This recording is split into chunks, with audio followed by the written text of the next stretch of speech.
what how to convert digital data to digital signal, right? And the previous chapter we discussed how to convert analog signal to digital data, isn't it? So in this chapter, we will be studying a digital to analog conversion. Okay, so here digital to analog conversion, this is a process. So you can see in this image, right? This is a process of changing analog digital data to analog signal.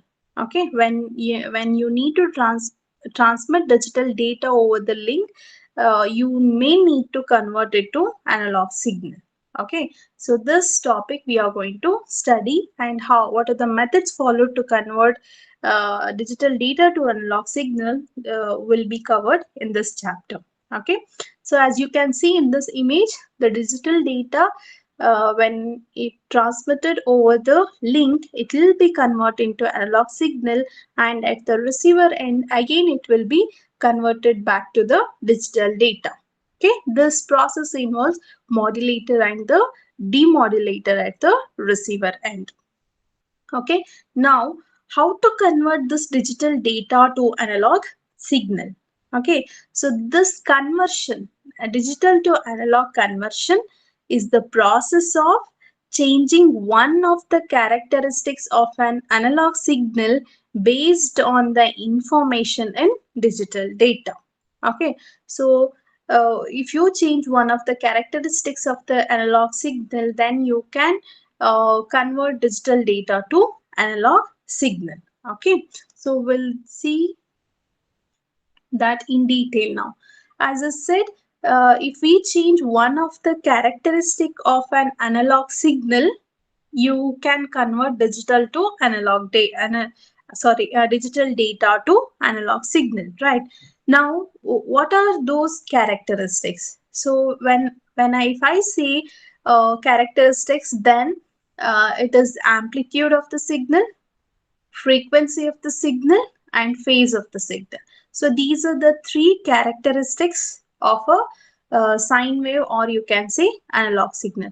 So if you change any one of it, then you can convert digital data to analog signal. Okay, now this so that is what discussed in this point. Okay, so now what is amplitude? uh, as we discussed in the last class itself, right? This amplitude of a signal is the value of the signal at any point on the wave. So that is amplitude. Frequency, see, frequency of a signal is measured in cycles per second. Say we represent it in hertz, right? We discussed in the previous topics, hertz, right? That is frequency. And next characteristic is phase. So what is phase? It is the position of the waveform relative to a given moment of time or relative to time zero.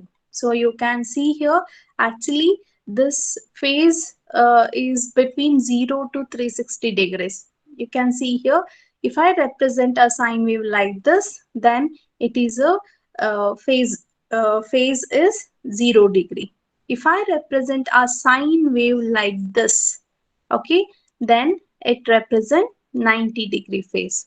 If I represent the sine wave like this, then it represents 180 degree. So what is phase? It is the position of the waveform relative to a given moment of time.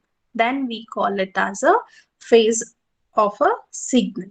Okay, so this is not there in this image, is not there in the textbook. Just for the reference sake, I have taken it from the internet. Okay, so that is about phase. What are the three characteristics of sine wave? So which you can change it so that you can convert the digital data to analog signal. So characteristics are amplitude, frequency, and phase. Okay, so amplitude is what? The value of signal at any point on the wave. Okay, frequency is what? As it is cycles per second, that is represented in the form of hertz. and phase is what? Position of the waveform related to a given moment of time. Okay, so it can be from 0 to 360 degrees. So as I said, many methods are followed to convert digital to analog. So those methods are amplitude shift keying, frequency shift keying, and phase shift keying. Okay, in short, it is ASK, FSK, and PSK. Basically, these three methods are followed, but there is fourth method, that is quadrature amplitude modulation. This is the fourth method which is implemented by combining ASK and PSK. Okay, so that is what listed here: amplitude shift keying, frequency shift keying, phase shift keying, and the last one is quadrature amplitude modulation. See, as I discussed in the previous slide, if you change one of the characteristic of a signal, then you can convert digital to analog, right? So what are those three characteristics? It is amplitude, frequency, and phase. So with respect to that, the techniques are followed. Let's see the first one, amplitude shift keying. Before understanding amplitude shift keying, you need to understand few terminologies with respect to this, or you can see aspects of digital to analog conversion. The first thing is data element versus signal element. See, as we start studying amplitude shift keying, I may use few of the terminologies here. So that initially we'll see what it is. Data element versus signal element. What is data element? It is small piece of information that is exchange, which is nothing but a bit, as we all aware of, right? Data element, it is the smallest piece of information which we call it as bit. Fine. So now, what is signal element? This is with respect to data. With respect to signal, what is signal element? It is the smallest unit of a signal, and it is constant. Fine. So I have considered this example here. See, if I consider the wave, digital wave, digital representation. See, this 101 is data element. Okay, whereas this part, this is signals, right? This is data, this is signal, right? So signal element is this part. You can see here. This is signal element. Fine, the part of signal. Fine. So if you consider this example, see, the data element is 1 here, but signal elements are 2 because the signal is represented in this form. Fine. So now, if data elements are 2, then with respect to this wave, you can see this is the signal element. Fine. Next, if the data element is this is the signal element. Okay, I hope you understood this. This is not given in this particular topic. This is an extra information. I hope you understood this. So data, the basic unit of information, piece of information is bit. Okay, and the basic unit of signal is signal element. Okay, that is the thing you have to remember. In other words, you can say data element are those what we need to send. Okay, whereas signal elements are what we can send. Okay, so that is about data element and signal element. Next thing you should understand is data rate versus signal rate. Data rate, as we discussed, it is also called as bit rate, whereas signal rate is called as baud rate. Okay, so the formula goes like this: S is equal to N into 1 divided by R. This is the formula to find out the signal rate. See, I understand there are many formulas to follow, but you have no other go. You have to follow, or you have to remember all the formulas. Then only you can solve the problems.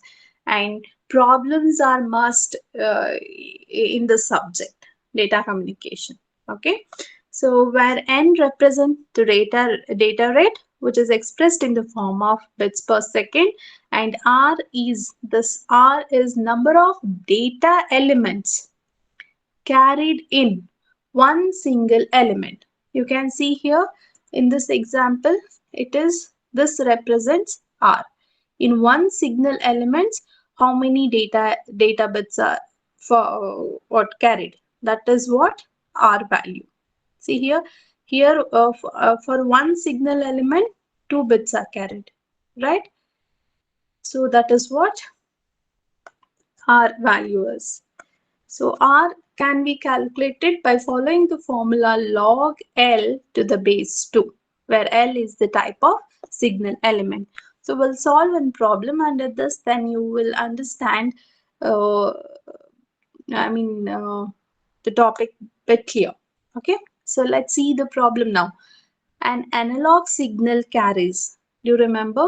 Analog signal carries 4 bits per signal element. So how many bits it carries? For one single signal element, it carries 4 bits. Okay. So now, if 1000 signal elements are sent per second, find the bit rate. So what they have given? Per single element, they have given 4 bits are carried. If there are 1000 excuse me, if 1000 signal elements are sent per second, then what is the bit rate? The formula is S is equal to N into 1 divided by R. So this represents signal element, or you can say baud rate, right? Now substitute the given values here. S they have given, right? N you have to uh, find the bit rate, right? And you have to find out, and R. So R is S is 1000, R is 4. Then simplify this, you will get N value. Okay, I hope you understood understood this formula and the question. See what they have given. Uh, for an analog signal carries 4 bits per signal element. See here, let's consider this diagram. See, one signal element carries 4 bits. This 4 bits for one signal. So that is what here in this question. This 4 bits is nothing but R value, right? Substitute the values and simplify. Next question. An analog signal has a bit rate of 6000 bits per second. Okay, and a baud rate, that is S value, that is 1000 baud. Now the question is, how many data elements, do you remember data elements, are carried by each signal element, and how many signal elements do we need? So just understand the problem properly. So given analog signal has a bit rate of 6000 bits per second and a baud rate of 1000. Okay, S value. How many data elements are carried by each signal element? So data elements are carried by each signal element, in the sense you have to find out R value. Okay, and again another question is that how many signal elements do we need? That is L value. Okay, so just use the formula S is equal to N into 1 divided by R. So simplify R value. R is equal to N value of 6000 divided by 1000. Simplify that, you will get it as 6, which is nothing but a R value. Now you have to find out how many signal elements do we need. Okay, for that you have to find out L value. So what is the formula to find out L here? R is equal to log L to the base 2. Substitute the values and simplify it. So number of signal elements L is 64. Okay, so this is how you need to solve the problem. See, again and again, I'm telling you, the problem will be very simple. It's the thing that you need to retrieve the given data properly. You should understand the given question properly. Then only you can solve it. See, the simplification and all easy thing, right? But how you retrieve the given data is very important. Okay. So that is one problem under this. So once you understood the basic terminologies followed in shift keying, let's move on to the different types followed to convert digital to analog. Okay, the first one is what? Amplitude shift keying, right? So as it is what amplitude is one of the characteristics of sine wave or analog signal, isn't it? So in this amplitude, the first method, amplitude shift keying, here the amplitude of the carrier signal is varied to create signal elements. Okay, so we are changing only amplitude, no? So then the frequency and the phase will remain constant. Okay, so as we discussed, there are three characteristics of a sine wave, that is amplitude, right? And the second one is frequency and third one is phase. Since it is amplitude shift K, we are going to change amplitude here with respect to the signal. Now the question is, what is carrier signal, right?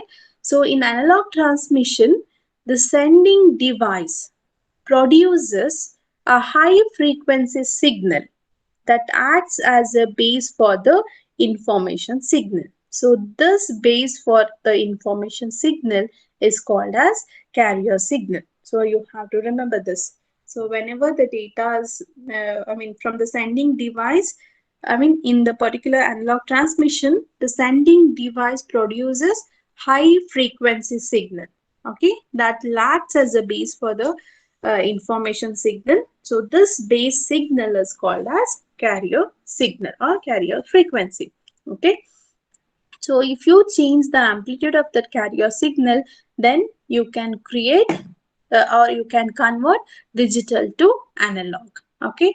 So one such method is binary amplitude shift keying, where you can see here the bits are given here and the conversion and the change in the amplitude is represented in the signal, right?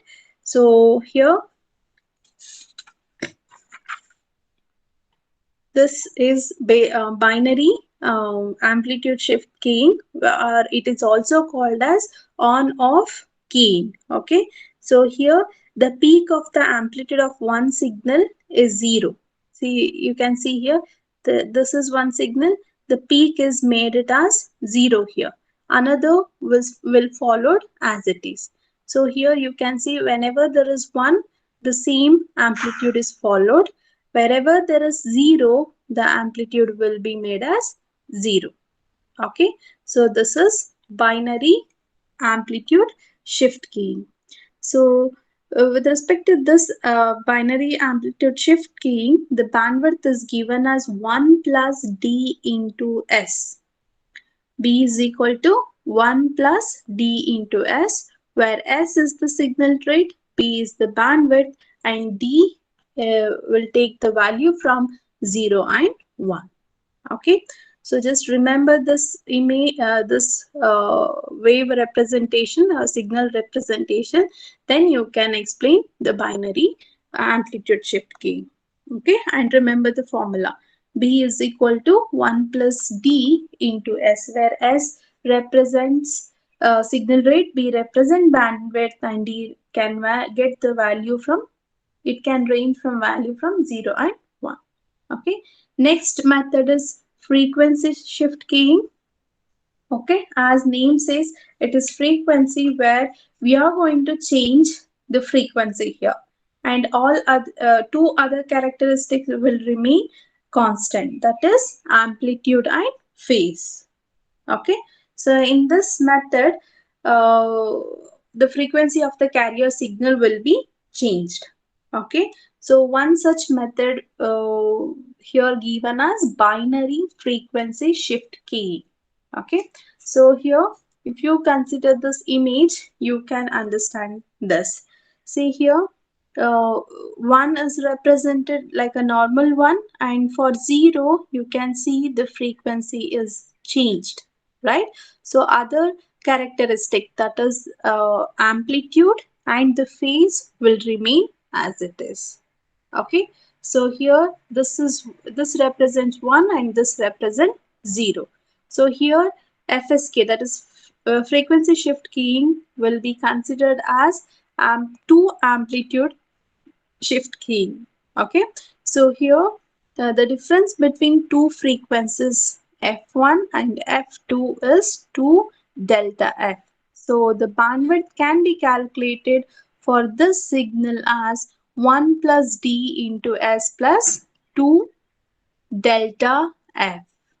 Okay, see, you need not to bother about the implementation, derivation of this problem. So you just remember the bandwidth for frequency shift keying is b is equal to 1 plus d into s plus 2 delta f. See here, you can see it acts as two signals, right? So because this frequency is different, this frequency is different, so we'll take it as two frequency, f1 and f2. The difference between these two is 2 delta f. Okay, and bandwidth for this signal will be given as 1 plus d into s plus 2 delta f. B is bandwidth, d can take the value between 0 and 1, s is signal rate, and this 2 delta f is difference between f1 and f2. Okay, that is frequency shift keying. Next is the last one is phase shift keying.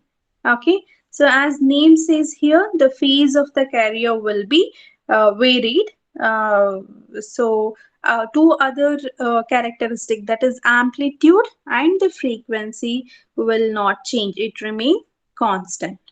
Okay, so this phase shifting, uh, one such method is binary phase shifting key, that is BPSK.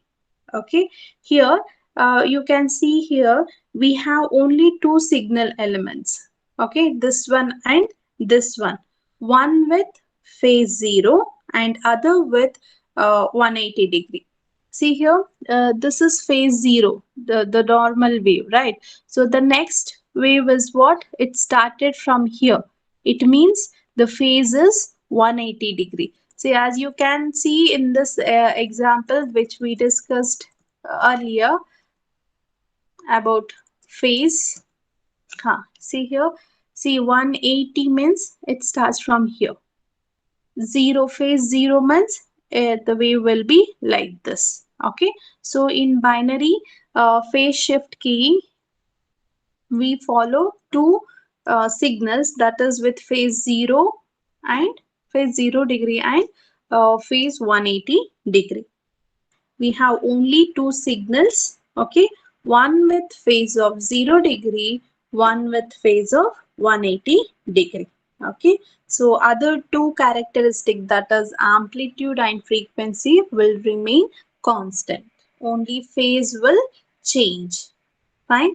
So bandwidth for this signal is given as b is equal to 1 plus d into s, where s is signal rate, b is bandwidth. Okay, and again d is the takes the value between 0 and 1. Okay, and the last method is quadrature amplitude modulation. As I said, it is the combination of amplitude and phase shift keying.